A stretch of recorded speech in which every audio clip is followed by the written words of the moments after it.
Bonjour à tout le monde et bienvenue sur la chaîne de l'univers de l'ange Cathy en ce samedi 9 septembre 2023. J'espère que vous allez très bien.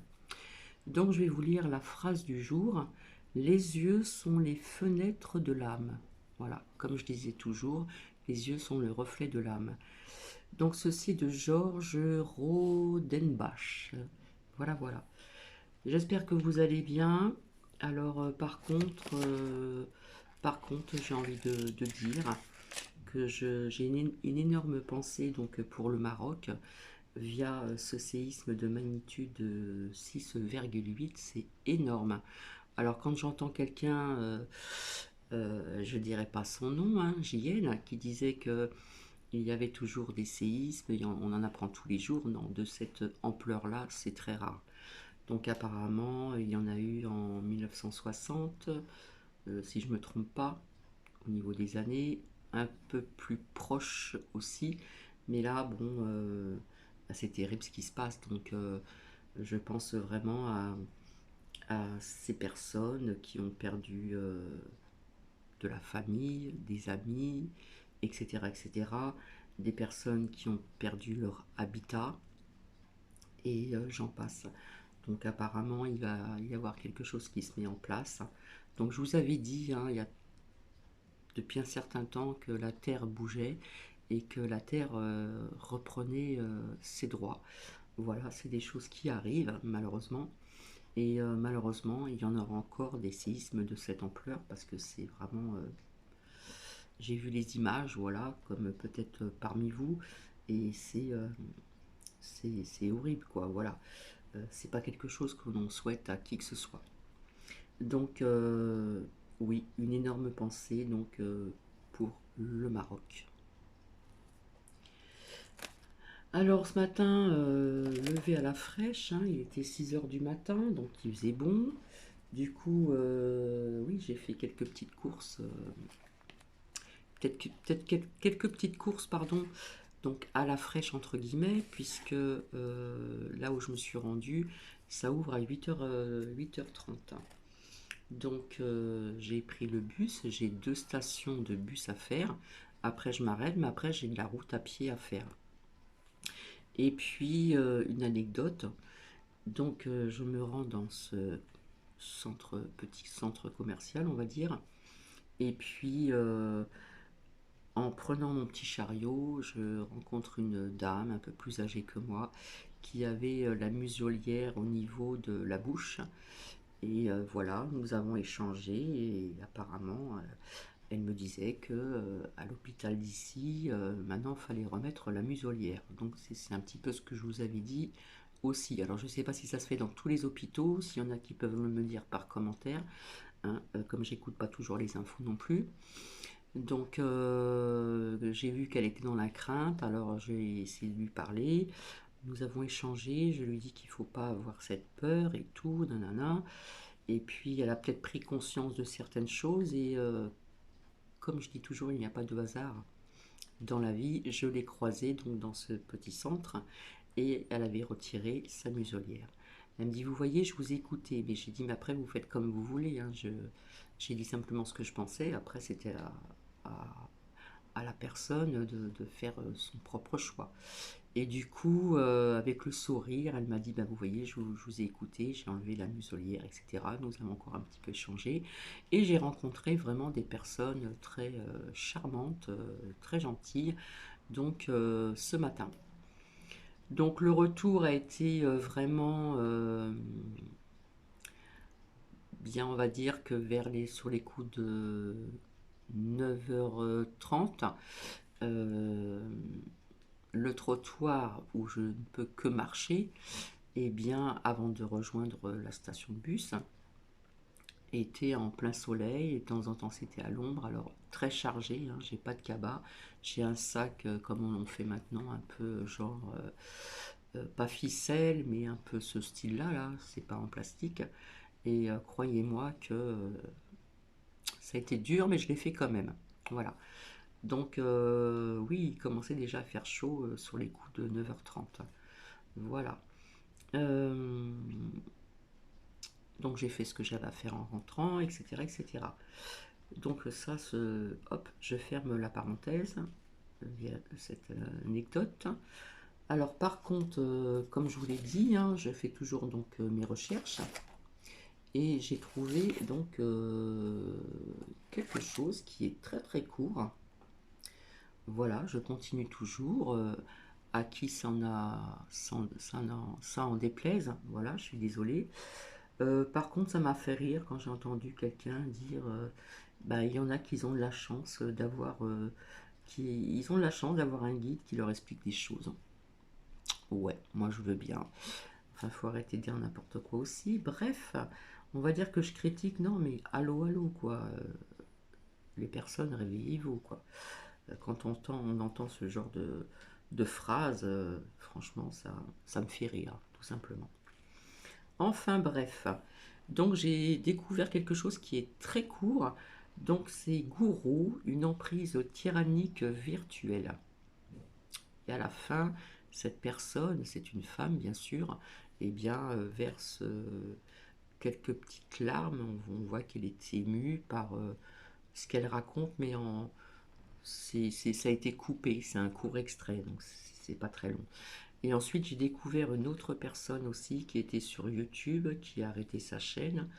Et apparemment, elle a parlé d'une personne qui me dit quelque chose qui était sur YouTube et qui a fermé sa chaîne.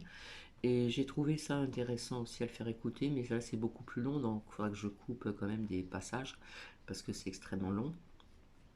Mais bon, je sais que ça n'intéresse pas évidemment tout le monde, parce qu'on va dire, bah, Cathy, elle retourne sa veste, etc. Non, non, je la retourne pas. C'est toujours pour vous dire d'être prudent, tout simplement, à savoir avec qui vous vous engagez, etc. etc. Donc là, c'est Gourou, hein, Gourou, une emprise tyrannique virtuelle. Donc je vous souhaite une bonne écoute.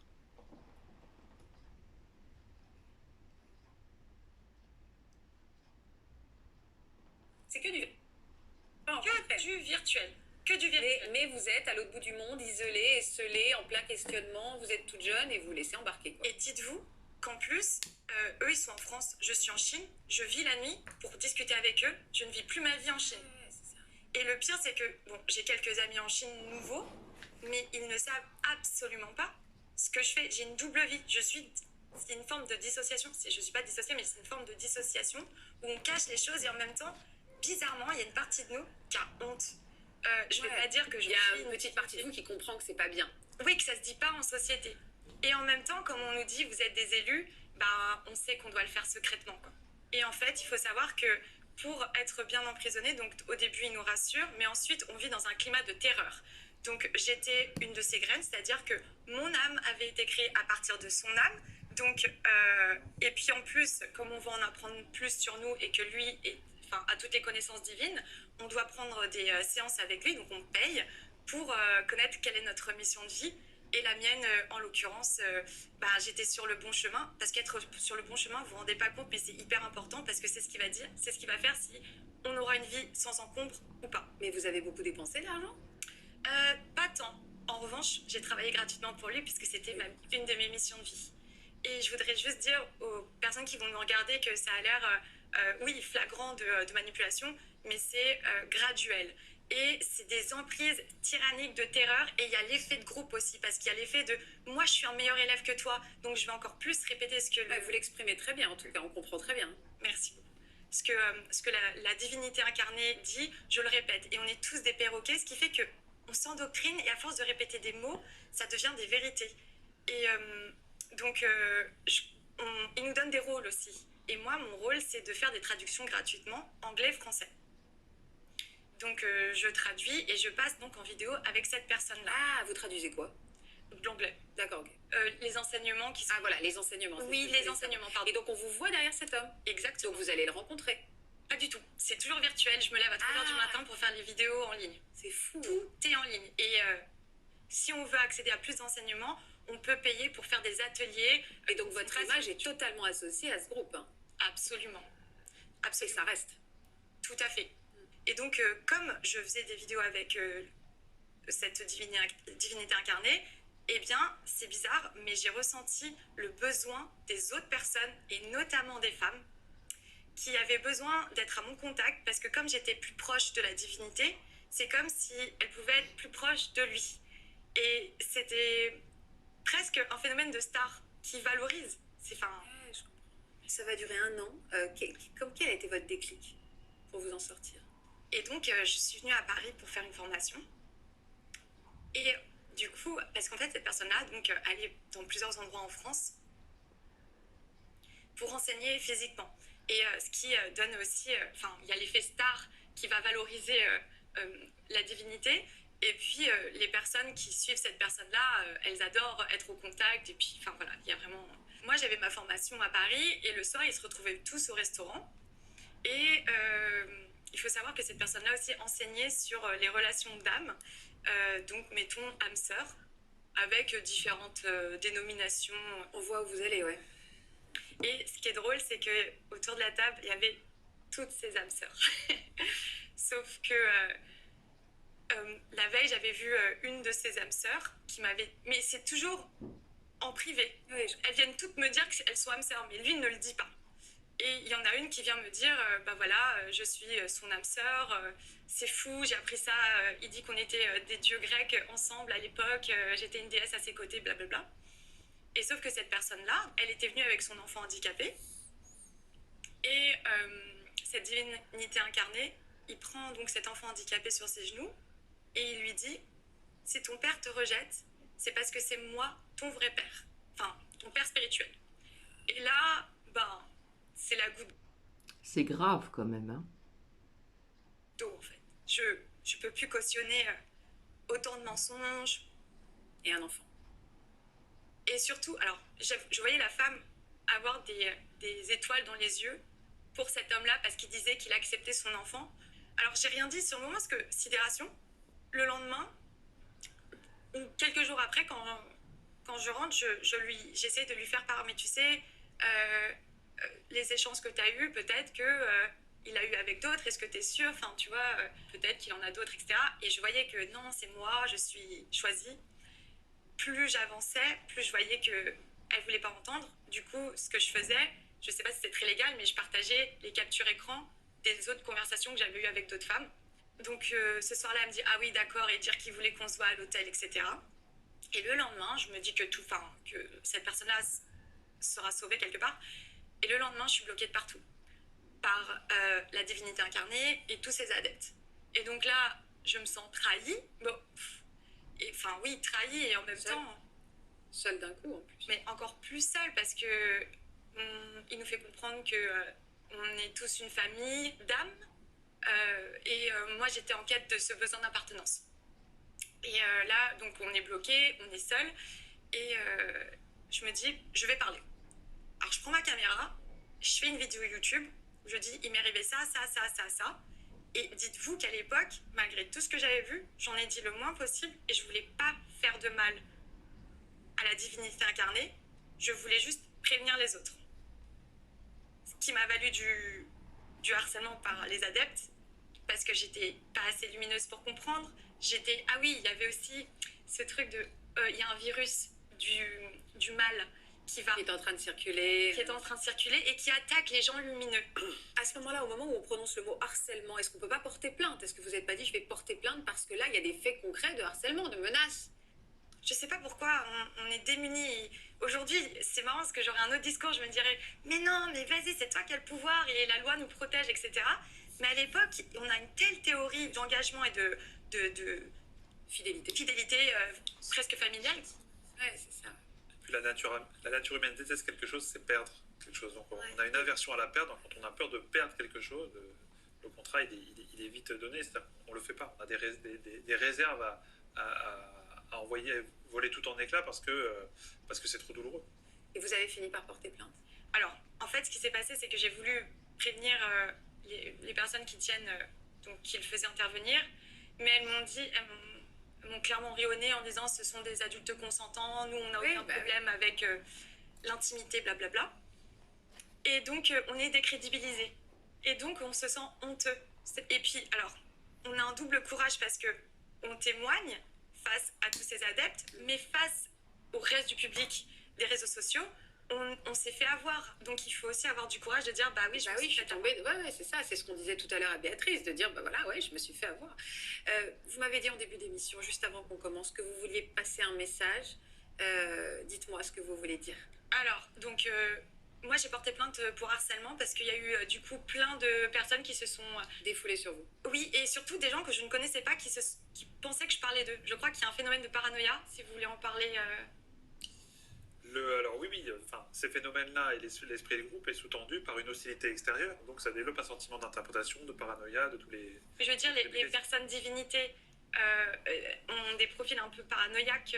Alors après, quels sont leurs profils? Il y a des grands pervers, il y a des mégalos, il y a des paranos, et des fois ils ont tout ça, une seule et même personne. Dites-moi ce que vous vouliez dire, Anna, sur... Et du coup, témoignez. S'il vous plaît, témoignez, parce que l'ami Vilude, j'ai envoyé combien de fois des messages. Et on vous a pas entendu. Là, on va vous entendre, Anna. Merci de me donner cette opportunité. Ouais, là, vous ne vous rendez pas compte de la chance qu'on a. Donc, on porte plainte, mais moi, ma plainte est reçue parce que c'était une chaîne anonyme qui dit « Anna nous vient de Chine comme le coronavirus ». Donc, il y a du racisme. Mais sinon, c'est des adultes consentants. C'est vrai que la police est surmenée parce qu'il y a beaucoup de cas de, entre guillemets, plus graves. Et on ne sait pas trop vers qui se tourner. Donc, s'il vous plaît, témoignez parce que c'est tout ce qu'on a. Il y a des témoignages, il y a des sites comme Signal Arnaque, Signal.conso, enfin du gouvernement. Témoignez à l'amie Vilude, même si elle est, enfin, je sais pas, si elle fait ce qu'elle peut. Elle fait ce qu'elle peut. Voilà. Il manque de moyens. Merci, gentil. Merci beaucoup. Et donc voilà, témoigner parce qu'en fait la honte doit changer de camp. Et en fait ces paranoïaques là ont très très peur de nous et de notre parole et c'est notre force. Alors. Donc c'était très court comme vous l'avez constaté, donc vous voyez que c'est quand même grave quand même, hein. Il y a un danger quand même, hein, surtout quand elle a parlé de ce petit garçon handicapé, c'est moi ton père, ouais, c'est vraiment du délire quoi. Donc il faut être très vigilant, hein. Alors quand on parle de famille d'âme, il est vrai que si on évolue spirituellement, eh bien on peut s'apercevoir que quelque part, les gens que l'on a connus avant, qui n'ont pas évolué de la même façon que nous, eh bien on peut les mettre à l'écart. Voilà, ça ne nous parle plus, donc on écarte toutes ces personnes, ça peut être des amis, ça peut faire partie de la famille, comme j'expliquais dans un partage de vidéo. Et non, on est là pour aussi, donc, comme on dit, soutenir son prochain. Voilà. Si quelqu'un a besoin de quoi que ce soit, nous sommes là. Même si la personne n'a pas évolué comme chacun à son rythme, eh bien non, ça c'est grave. Voilà, je vais faire d'autres recherches, ça sera assez court. En ce qui concerne ce que je vous ai parlé tout à l'heure d'un partage qui est plus long, je verrai ça une autre fois. Donc je vous dis certainement à tout à l'heure. Et puis si vous voulez mettre des commentaires, bien sûr dans la bienveillance, vous êtes les bienvenus. Pour les autres, eh bien pas du tout. Voilà, à plus tard.